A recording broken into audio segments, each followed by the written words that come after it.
নমস্কাৰ প্ৰিয় দৰ্শক, নতুন এটা ভিডিঅ'লৈ আপোনালোকক স্বাগতম জনাইছোঁ। আজিৰ এই ভিডিঅ'টো তেওঁলোকৰ বাবে যিসকলে বিজনেছত আগবাঢ়িব পৰা নাই বা মনত ভাবি আছে যিকোনো এটা ব্যৱসায় কৰিব, তো সেইটোত বাৰে বাৰে বাধা আহি আছে বা তেওঁলোকে ব্যৱসায়ত সফল হ'ব নোৱাৰে। যিসকলে কৰি আছে তেওঁলোক ব্যৱসায়ত সফল হ'ব পৰা নাই, তেন্তে এই ভিডিঅ'টো আপোনালোকে আজি শেষলৈকে চাব। আজিৰ এই ভিডিঅ'টোত জানিব পাৰিব বুধ গ্ৰহৰ বিষয়ে। বুধ গ্ৰহই আমাৰ জীৱনত কি কি প্ৰভাৱ পেলায় বা বিজনেছত কিয় বাধা পেলায় বা আগবাঢ়িব নিদিয়ে, সেইবোৰ জানিব পাৰিব আজিৰ ভিডিঅ'টোত। বুধ গ্ৰহক আমি কেনেকৈ সন্তুষ্ট কৰিব পাৰি বা বুধ গ্ৰহৰ শক্তিটো আমি কেনেকৈ অৰ্জন কৰিব পাৰি, আৰু বুধ গ্ৰহৰ শক্তি অৰ্জন কৰি আমি আমাৰ ব্যৱসায়ত কেনেকৈ আয় উন্নতি কৰিব পাৰি, এইবোৰ পূৰা ডিটেইলছ আলোচনা কৰিম। গতিকে ভিডিঅ'টো পূৰা শেষলৈকে চাব।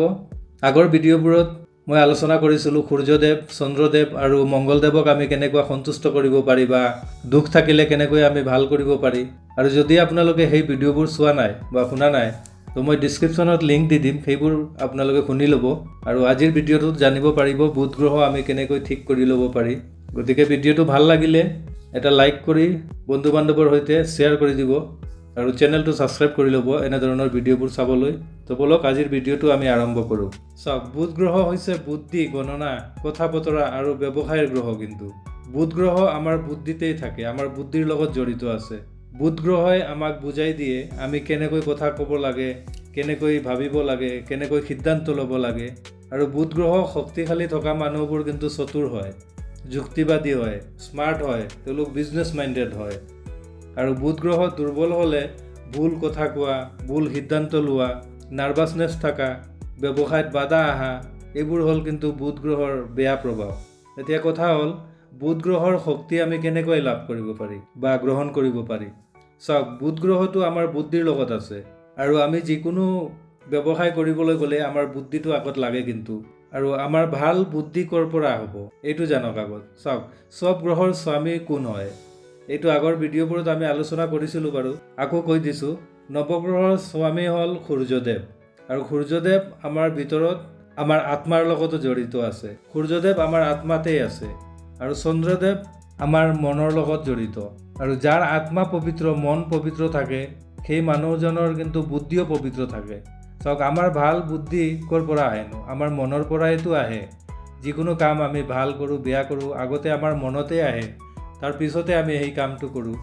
সেইকাৰণে ভাল বুদ্ধি ল'বলৈ হ'লে আগতে বুধ গ্ৰহক সন্তুষ্ট কৰিব লাগিব। আৰু বুধ গ্ৰহক ভাল কৰিবলৈ হ'লে আগতে সূৰ্যদেৱক সন্তুষ্ট কৰিব লাগিব। সূৰ্যদেৱ সন্তুষ্ট মানে আমাৰ আত্মা পবিত্ৰ। আমাৰ আত্মা পবিত্ৰ থাকিলে সূৰ্যদেৱো সন্তুষ্ট থাকিব। আৰু মন পবিত্ৰ কৰিবলৈ হ'লে চন্দ্ৰদেৱক সন্তুষ্ট কৰিব লাগিব। আৰু যাৰ আত্মা আৰু মন পবিত্ৰ থাকে, তেওঁৰ মংগল গ্ৰহও ভাল থাকে আৰু তেওঁৰ তেজো পবিত্ৰ থাকে। আৰু যিসকলৰ আত্মা পবিত্ৰ, মন পবিত্ৰ আৰু তেজ পবিত্ৰ থাকে, তেওঁলোকৰ বুদ্ধিও কিন্তু পবিত্ৰ থাকে। আৰু তেওঁলোকে জীৱনত চতুৰ হয়, স্মাৰ্ট হয়, বিজনেছ মাইণ্ডেড হয়, আৰু তেওঁলোকে জীৱনত ভুল সিদ্ধান্তও নলয়। গতিকে ব্যৱসায়ত যদি উন্নতি কৰিব বিচাৰে, তেন্তে বুধ গ্ৰহক ষ্ট্ৰং কৰিব লাগিব আগতে। আৰু বুধ গ্ৰহ ষ্ট্ৰং কৰিবলৈ হ'লে আগতে আত্মা, মন, তেজ এইকেইটাক পবিত্ৰ কৰিব লাগিব। আৰু এইবোৰ পবিত্ৰ কৰিবলৈ হ'লে সূৰ্যদেৱ, চন্দ্ৰদেৱ, মংগলদেৱক সন্তুষ্ট কৰিব লাগিব। তেতিয়া চাব আপোনাৰ বুদ্ধি অট'মেটিক আহি থাকিব, কোনো ব্যৱসায়ত আপোনাৰ বাধা নাহে। যি ব্যৱসায়ী কৰিব উন্নতি হ'ব। সেইকাৰণে কৈছোঁ আগৰ ভিডিঅ'বোৰ একবাৰ চাই ল'ব, সেইবোৰত ডিটেইলছ আলোচনা কৰা আছে। সূৰ্যদেৱক আমি কেনেকুৱা সন্তুষ্ট কৰিব লাগে, চন্দ্ৰদেৱক কেনেকুৱা সন্তুষ্ট কৰিব লাগে, মংগল গ্ৰহক কেনেকুৱা আমি সন্তুষ্ট কৰিব পাৰি, সেইবোৰ পূৰা ডিটেইলছ আমি আলোচনা কৰিছোঁ আগৰ ভিডিঅ'বোৰত। তো আশা কৰোঁ আপোনালোকে জানিব পাৰিছে বুধ গ্ৰহক আমি কেনেকুৱা সন্তুষ্ট কৰিব লাগে বা বুধ গ্ৰহ কেনেকৈ ঠিক কৰিব লাগে। বুধ গ্ৰহ হৈছে কিন্তু গণেশৰ সৈতে জড়িত। গণেশক পূজা কৰা মানে বুদ্ধি অৰ্জন কৰা আৰু বাধাক দূৰ কৰা। গতিকে গণেশৰ পূজা কৰিব, আৰু পাৰিলে বুধবাৰে সেউজীয়া বস্তু দান কৰিব। আৰু সদায় সঁচা কথা ক'ব, মিছা কথা নক'ব, সঁচা কথা ক'বলৈ চেষ্টা কৰিব। বুধ গ্ৰহ শুদ্ধ হ'লে জীৱনৰ পথ স্পষ্ট দেখা যায় কিন্তু। তো বন্ধুসকল, আশা কৰোঁ আপোনালোকে বুজি পাইছে।